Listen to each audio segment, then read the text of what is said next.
नमस्कार, मी जानवी सावंत. गुरुकिल्ली यशाची मध्ये आपलं स्वागत आहे.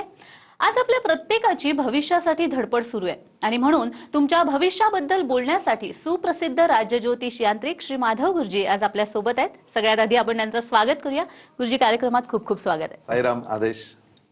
तर मंडळी, प्रतिभा ॲस्ट्रोलॉजी रिसर्च सेंटर ही वैज्ञानिक दृष्टिकोनातून ज्योतिषशास्त्राचं मार्गदर्शन करणारी संस्था आहे.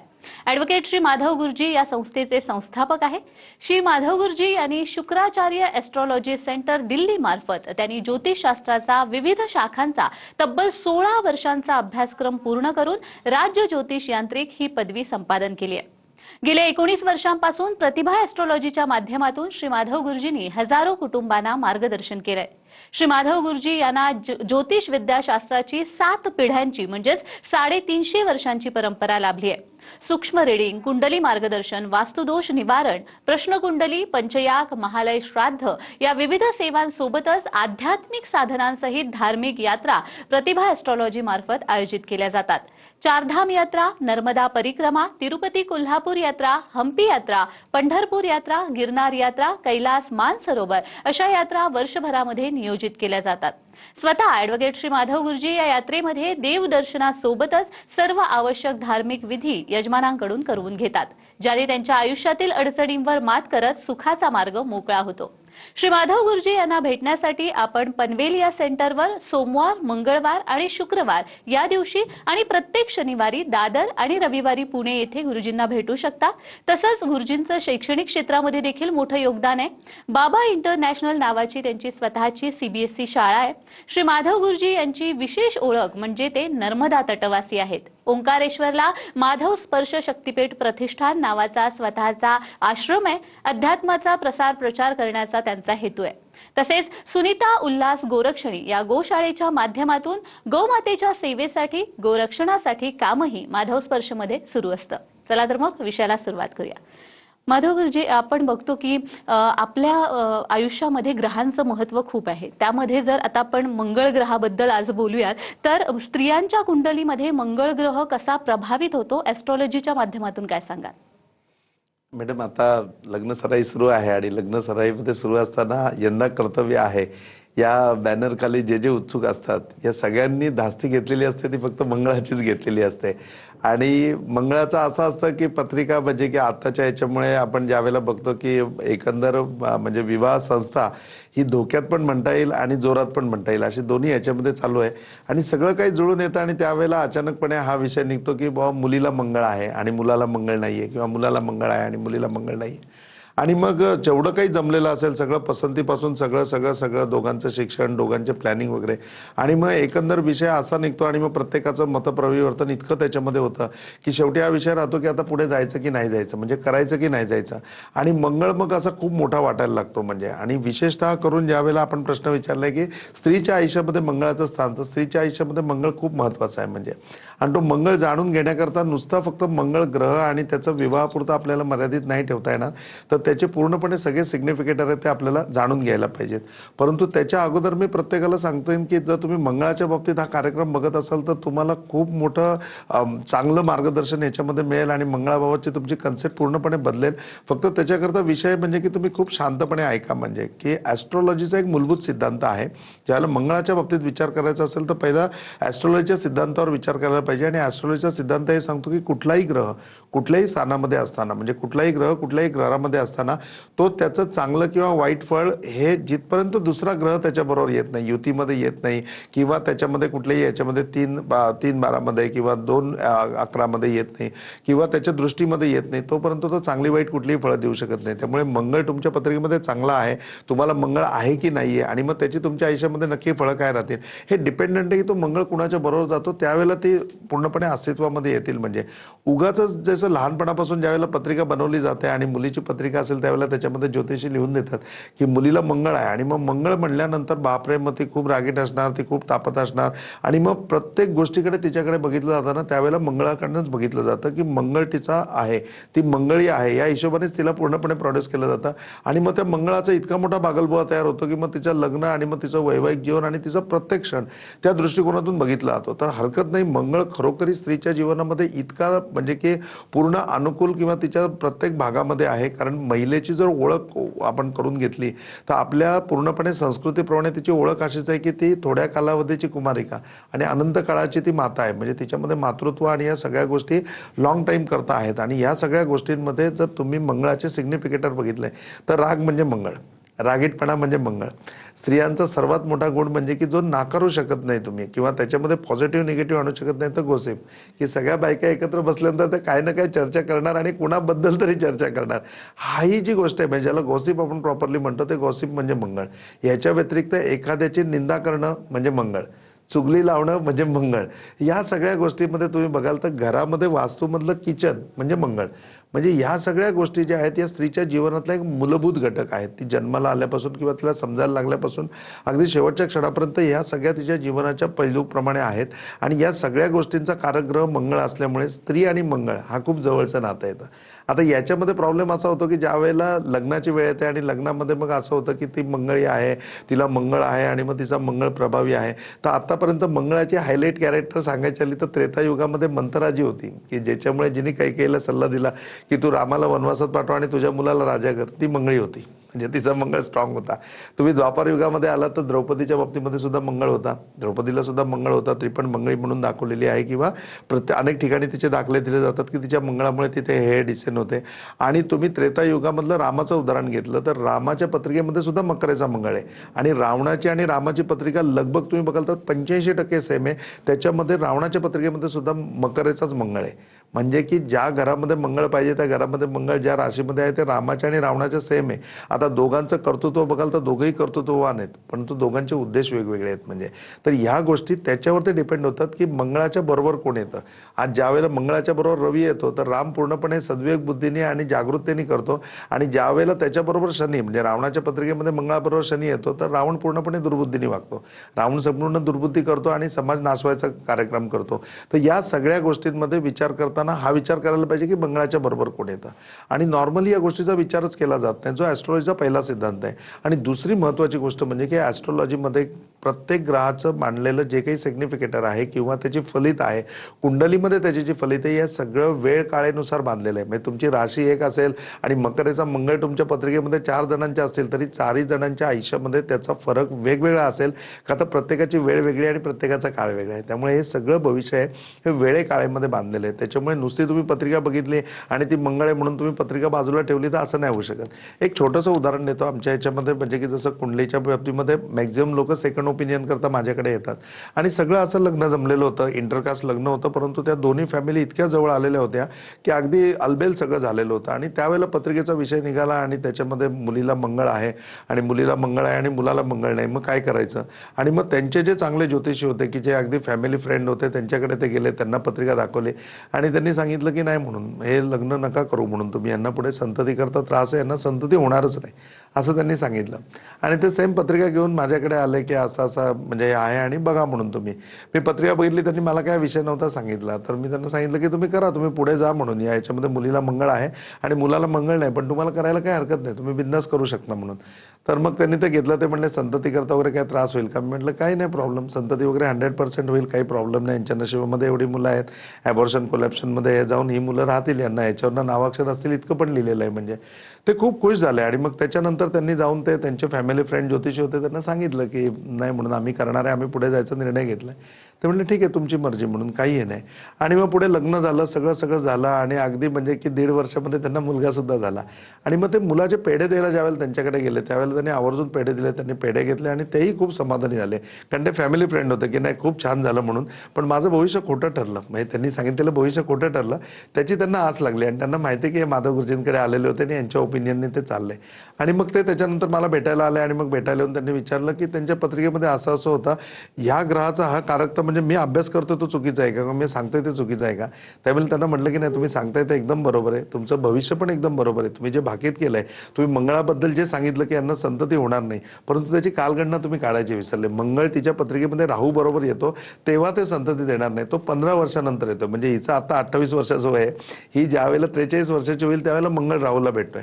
आता लग्न झाल्यानंतर 15 वर्ष कोण संतती करता थांबत नाही. प्लॅनिंग वगैरे तुमचं असेल तर फार फार तर 2-3 वर्ष, परंतु 5 वर्षामध्ये तुम्ही संततीच्या विषयाला पत्रिकेला जातात म्हणजे, आणि त्या पत्रिकेमध्ये क्लिअर कट असं होतं. मी त्यांना सांगितलं की बघा, हे तुमचं भविष्य केव्हा खरं होणार, तर 15 वर्षानंतर. म्हणजे तुमचं भविष्य असं होतं की या दोघांचं लग्न झालं तर 15 वर्षांनी यांना मुलं होणार नाही. म्हणजे त्यांनी 15 वर्षाच्या आतमध्ये चान्स घ्यावा, पुढे काहीच प्रॉब्लेम नाही. आणि हे कालगणनेमध्ये जेव्हा त्यांना समजलं त्यावेळेला त्यांना कळलं की आपण अभ्यास करतोय तो बरोबर आहे, परंतु कालगणना आपण त्याच्यामध्ये वापरत नाही. तर मंगळाच्या बाबतीमध्ये अनेक अशा गोष्टी येतात. कितीतरी कुटुंब असे आहेत की ज्यांच्यामध्ये लग्न झाल्यानंतर ते येतात की लग्न झालं आणि त्याच्यानंतर असं मुलाचं अचानक ऑपरेशन करावं लागलं. 100% मंगळाचा प्रॉब्लेम असणारच त्याच्यामध्ये.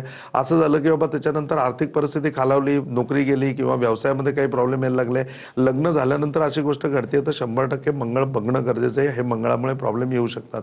वारंवार दुर्घटना घरामध्ये घडणं, त्या व्यक्तीच्या बाबतीमध्ये घडणं, याच्या व्यतिरिक्त घरावरती संकट येणं, घरामध्ये अचानक आग लागणं, या सगळ्या गोष्टींच्या फॅक्टर पाठीमागे काढला तर मंगळ 100% असतो. पण त्याची कालगणना काढायला पाहिजे. कधी कधी असं असतं की पत्रिकेमध्ये मंगळ केतुयुक्त मुलगी संसारामध्ये विष कालवेल, आणि विष कालवेल म्हणजे की अगदी 6 महिन्यामध्ये निघून येईल आणि ह्या सगळ्या गोष्टी होतील. पण त्याची कालगणना जर तिच्या वयाच्या 19व्या वर्षी मंगळ केतू होऊन गेला असेल, तर आता तो घटित नाही ना, आता ती 26 वर्षाची झाली आणि आता तुम्ही तिचं लग्न करणार आहे, तर ती विष कालवू नाही शकत, कारण हा कालावधी 19व्या वर्षी होता आणि तो तिथे निघून गेलाय. म्हणजे तर या गोष्टी पूर्णपणे बघणं खूप गरजेचं आहे. आणि पुन्हा पुन्हा मी सांगतो की ॲस्ट्रॉलॉजीचा मूलभूत सिद्धांत आहे, पहिला सिद्धांत, की कुठलाही ग्रह दुसऱ्या ग्रहाच्या युतीमध्ये आल्याशिवाय किंवा त्याच्या फोकसमध्ये आल्याशिवाय तो कुठलीही चांगली वाईट फळं देऊ शकत नाही. मंगळाचाही विचार असा करायला पाहिजे. आणि दुसरा महत्तम विचार की ते कधी त्याच्या लाईफमध्ये, म्हणजे तो मंगळ कधी त्याच्या लाईफमध्ये फलं देणार आहे, हा जर तुम्ही कालावधी काढला तर मंगळाची फलितं पण आपण पूर्णपणे चांगली सांगू शकू किंवा लोकांना अनुभव पण येईल त्या गोष्टीचा. आणि तुमचं जीवन खरोखरी मंगळ जो आहे तो मंगल करणार आहे, म्हणजे तो तुमचं मंगल करू शकतो आयुष्य. परंतु ते समजून घेतलं पाहिजे. आणि समजा न समजता असे जर प्रॉब्लेम येत असतील तर त्याच्यावरती सुद्धा ॲस्ट्रॉलॉजीमध्ये सोल्युशन आहेत. मंगळाच्या बाबतीमध्ये खूप प्रभावी सोल्युशन आहेत आणि त्याचे इफेक्ट सुद्धा खूप लवकर प्राप्त होतात. म्हणजे आणि असे उपाय आहेत की जे घरच्या घरी तुम्ही करू शकता. तर आवर्जून तुम्ही अशा कुठल्या प्रॉब्लेममध्ये असाल तर 100% त्याच्यावरती चांगल्या ज्योतिषांचं मार्गदर्शन घ्या. आणि किंबहुना कुंडलीमध्ये जर मंगळ आहे आणि या एका फॅक्टर करता जर तुम्ही लग्न कॅन्सल करणार असाल तर नक्की त्याच्या पाठीमागे काय कारण आहे, खरोखरी तो तेवढा प्रभावी आहे का, किंवा तो वयाच्या कुठल्या वर्षी प्रभावी आहे ते जाणून घ्या आणि मग त्याच्यानंतर करा. तुमचं मंगळ पूर्णपणे तुमचं लाईफ मंगलच करेल, एवढं मी तुम्हाला छातीठोकपणे सांगतो. निश्चितच. आणि मंडळी, जर असंच तुम्हाला गुरुजींचं मार्गदर्शन हवं असेल तर प्रतिभा ॲस्ट्रॉलॉजी या यूट्यूब चॅनलला नक्की सबस्क्राईब करा. आणि दुसरी महत्त्वाची गोष्ट म्हणजे जर तुम्ही प्रतिभा ॲस्ट्रॉलॉजीच्या कॉल सेंटरला फोन करत असाल आणि तुमचा संपर्क झाला नाही तर काळजी करू नका, तुम्हाला समोरून संपर्क केला जाईल, त्यामुळे निश्चिंत असा.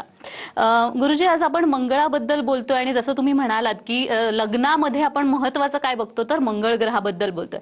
तर स्त्री आणि पुरुषांच्या दोघांच्याही कुंडलीमध्ये लग्ना अगोदर आणि लग्नानंतर मंडळ कसा प्रभाव करतो? मंगळाचा प्रभाव मी म्हणलं ना की लाईफमध्ये तुमच्या कंटिन्यू आहे. मग तुम्ही स्त्री असा किंवा पुरुष असा, प्रत्येकाच्या पत्रिकेमध्ये मंगळ आहे म्हणजे. परंतु मंगळ आहे तर मंगळाचा प्रभाव कुठल्या वर्षी आहे तो जाणून घेणं खूप गरजेचं आहे. आता विवाहाच्या अगोदर आपण बघताना विवाहाची स्थिती, मग मंगळ आहे की नाही, मग तो मंगळी आहे का वगैरे सगळा विषय आपण बघतो. परंतु मंगळ विवाह झाल्यानंतर सुद्धा बघणं खूप गरजेचं आहे. कारण मंगळाचे पुन्हा सिग्निफिकेटर बघितले तर शरीर म्हणजे मंगळ. तुम्हाला लग्न झाल्याच्या नंतर सर्वात पहिला भाग येतो तो शरीर. दुसरं, मंगळाची व्याख्या करताना त्याचं सिग्निफिकेटर सांगताना असं म्हणलंय, शरीराची प्रत्येक हालचाल म्हणजे मंगळ. म्हणजे तुमच्या शरीरापाठ जे एक बॉडी लँग्वेज म्हणतो किंवा आपण जी आपली देहबोली बोलतो किंवा देह साक्षी धरून आपण जेवढे व्यवहार करतो, मग ते प्रेम असेल, प्रणय असेल, या सगळ्या गोष्टी ह्याच्यामध्ये पूर्णपणे याचा कारकग्रह कोण असेल तर तो मंगळ आहे.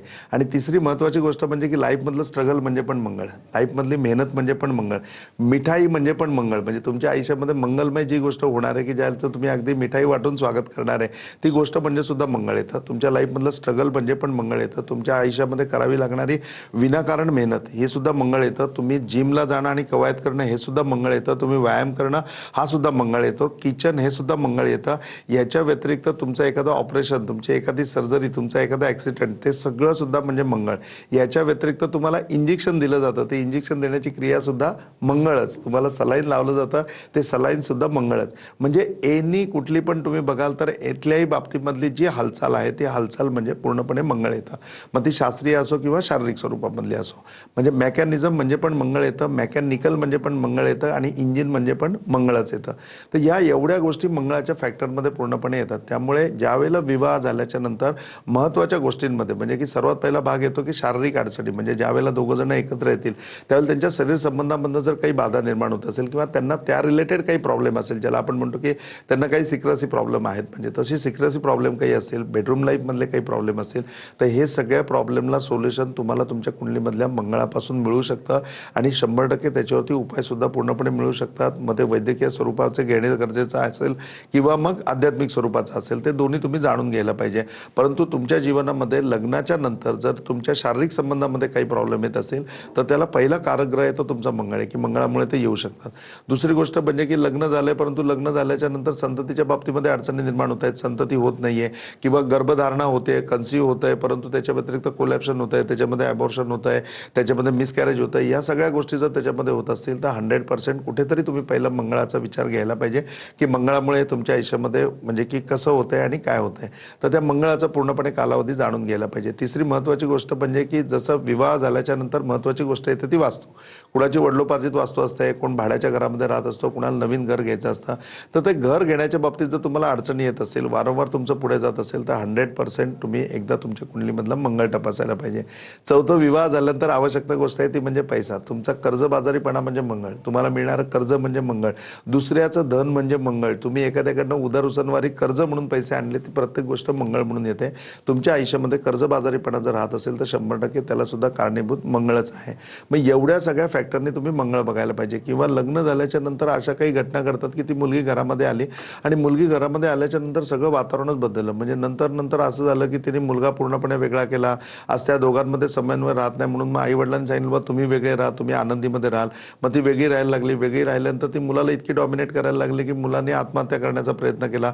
शेवटी असं झालं की ती सोडून पण जात नाही आणि तिच्याबरोबर राहता पण येत नाही. ही अवस्था होणं म्हणजे सुद्धा मंगळ.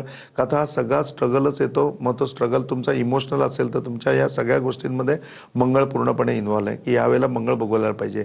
म्हणजे ज्या वेळेला तुमच्या आयुष्यामध्ये या सगळ्या घटना घडत असतील किंवा या घटना कुठेतरी तुमच्या आजूबाजूला घडत असतील तर 100% तुम्ही मंगळ तपासायला पाहिजे. हा स्त्रीच्या आणि पुरुषाच्या दोघांच्याही आयुष्यामध्ये मंगळाचा हा फॅक्टर पूर्णपणे पडतो. तर मग लग्नाच्या नंतर मंगळाच्या ह्या सगळ्या गोष्टी असतात. तशा लग्नाच्या अगोदरच्या तुम्हाला माहिती आहे की बाबा रेग्युलर तुमचा एखादा ॲक्सिडेंट होत असेल, तुम्ही एखादी गोष्ट करताय परंतु ती पुढे जाते, एखादी चूक तुमच्या आयुष्यामध्ये आहे ती तुम्ही पूर्णपणे निसरण्याचा प्रयत्न करताय परंतु त्याच्यामध्ये तुम्ही अडचून अडकत चाललाय, तर हा भाग सुद्धा मंगळाच्या अंडर येतो. म्हणजे आणि ॲस्ट्रॉलॉजीमध्ये याच्यावरती यथार्थ मार्गदर्शन आहे. तुम्ही चांगलं मार्गदर्शन प्राप्त करू शकता. मंगळाचे जे दोष आहेत ते मंगळाच्या दोषवरती उपाय करू शकता आणि 100% तुमचं वैवाहिक जीवनही सुखी करू शकता आणि वैवाहिक जीवनामधलं मंगळ सुद्धा मंगल करू शकता. निश्चितच या मंगळ ग्रहाचं महत्त्व मला करायला माधव गुरुजीच्या माध्यमातून मंगळ ग्रहाचं महत्त्व जाणून घेतोय आणि मार्गदर्शन करतायत माधव गुरुजी. जसं तुम्ही म्हणालात विवाहाबद्दल, तर विवाह वैवाहिक जीवन याबद्दल तर मंगळाचं काय महत्त्व आहे आपण बघितलेलं आहे, पण या व्यतिरिक्त मंगळ कसा प्रभावित करतो?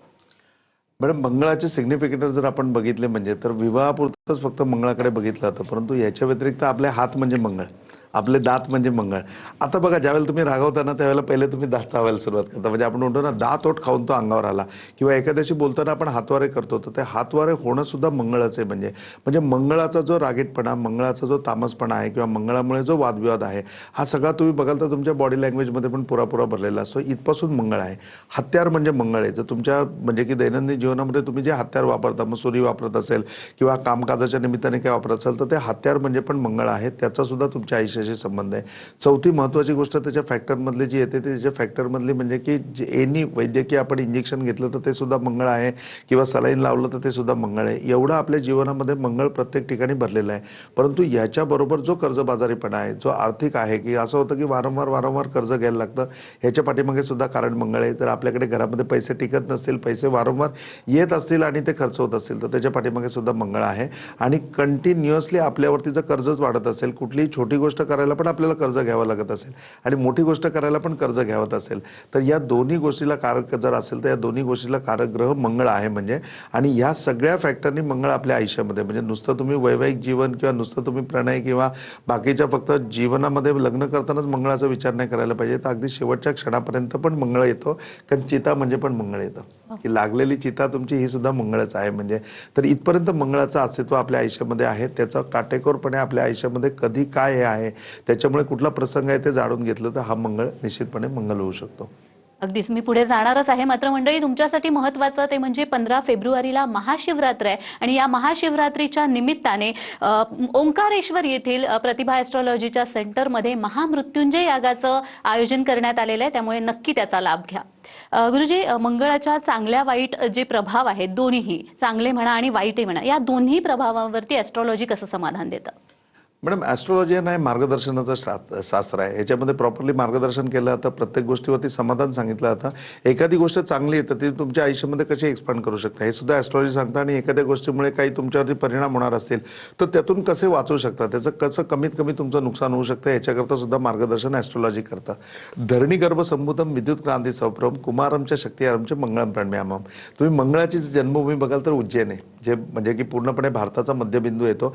त्या उज्जैनला तुम्ही बघाल तर उज्जैनला पूर्णपणे मंगल रेखा आहे, जिथे मंगळ जन्माला आला. आणि याच्या मातापितांच्या बाबतीमध्ये धरणी म्हणजे की ही जी पृथ्वी जी आहे ती त्याची माता आहे आणि वडील जे आहेत ते शिवशंभू आहेत. म्हणजे तर मंत्र सुद्धा हाच सांगतो की तुम्ही ज्यावेळेला साधना करत असताना जर मंगळाने कुठल्या शक्तीने बाधित असाल तुम्ही तर भगवान शिवशंकरांची तुम्ही उपासना करा, गौरी शंकराची अर्थातच पार्वतीची आणि शंकराची उपासना करा, तुम्हाला लवकर लाभ होईल. दुसऱ्या अँगलने जर आपण बघितलं तर मंगळ ज्यावेळेला शिवपुत्र होतो तर तो गणपतीचा भाऊ होतो. मग गणपतीचा भाऊ होतो तर तुम्ही गणपतीची कुठली साधना कराल तर ती सुद्धा 100% तुम्हाला लाभदायक ठरेल. इवन दो मंगळ हा सुद्धा पूर्णपणे गणेश भक्त आहे. म्हणजे की त्यांनी गणपतीची इतकी साधना केली की गणपतीला प्रसन्न झाला आणि मंगळाला जवळ घेऊन विचारलं की बाळा तुला काय वर पाहिजे म्हणून. त्यावेळेला त्यांनी सांगितलं की तुम्ही जर मला प्रसन्न झाला असाल तर तुमच्या नावाच्या अगोदर माझं नाव यायला पाहिजे, म्हणून मंगळमूर्ती असं नाव आहे जे आपण म्हणतो ते. तर मंगळाने भगवान गणेशाला पूर्णपणे प्रसन्न करून घेतलेलं आहे. तर भगवान गणेशांची साधना तुम्ही काही केली, गणेशांची उपासना केली तर ती निश्चितपणे लाभदायक होऊ शकतं. आत्ताच्या याच्यामध्ये प्रचलित याच्यामध्ये एक दहीभात पूजा येते की दहीभात पूर्णपणे करतात आणि शिवाच्या पिंडीवरती तो पूर्णपणे मंगळवारच्या दिवशी किंवा भोम प्रदोषच्या दिवशी, त्या दिवशी मंगळवार आणि प्रदोष एकत्र येईल त्यावेळेला तो पूर्णपणे लिंपला जातो. म्हणजे हा उज्जैनला प्रयोग खूप चांगला होतो आणि खूप चांगला यशस्वी होतो. आपल्या इथे अंमळनेरला सुद्धा अशा प्रकारची पूजा करतात, त्याच्यानंतर शिखर शिंगणापूरला पण करतात आणि खरोखरी याचा खूप चांगला इफेक्ट आहे. म्हणजे आणि तुम्ही श्रद्धाभावाने अगदी तिथपर्यंत पोहोचून तुम्ही केली, तुमचं मंगळ 100% मंगल तुम्हाला फळ देईल. तुम्हाला हे पॉसिबल नाही झालं तर तुमच्या गावामध्ये जे शिवलिंग असेल त्या शिवलिंगामध्ये तुम्ही गेलात आणि मनोभावे पूर्णपणे तुम्ही दहीभाताची ही पूजा याप्रमाणे संपन्न केलीत तर निश्चितपणे तुम्हाला यश मिळू शकतं. याच्या व्यतिरिक्त तुम्ही प्रॉपरली तुमचं संपूर्ण सगळं गोत्र नाव आणि हे आमच्यापर्यंत पोहोचवलं तर आम्हीही पूजा करून देऊ शकतो. त्याचबरोबर एक शिवशक्ती म्हणून यंत्र येतं, जे यंत्र खूप प्रभावी येतं, जे मंगळाच्या म्हणजे की याच्यावरती येतं, तर तेही आपण तुम्हाला सिद्ध करून देऊ शकतो. असे अनेक उपाय आहेत. गणपती अथर्वशीर्ष ऐकू शकता, गणपती उच्चिष्ट कवच म्हणू शकता, चतुर्थीचा उपास करू शकता, मंगळवारचा उपास करू शकता. या सगळ्या गोष्टींनी तुमच्या आयुष्यामधला मंगळ निश्चितपणे मंगल होऊ शकतो. अगदीच मंगळ ग्रहाचं महत्व काय आहे हे समजलं आणि विनाकारण एक गोष्ट समजली म्हणजे विनाकारण आपण मंगळ ग्रहाला घाबरून चालणार नाही आणि आपण जी कार्य करतो ते थांबवून चालणार नाही, त्यावर समाधान असतंच. तुम्ही इथे आलात आणि खूप छान मार्गदर्शन केलं, त्यासाठी खूप खूप धन्यवाद. साईनाथ आप सबकी भली करे, गुरु गोरक्षनाथ आप सबकी भली करे, आप सबका जीवन मंगलमय हो. ओम साईराम. तर गुरुकिल्ली यशाची मध्ये आज आपण इथेच थांबतोय. पुन्हा भेटूया एका नवीन विषयासह. तुम्ही कुठेही जाऊ नका, पाहत रहा TV9 मराठी.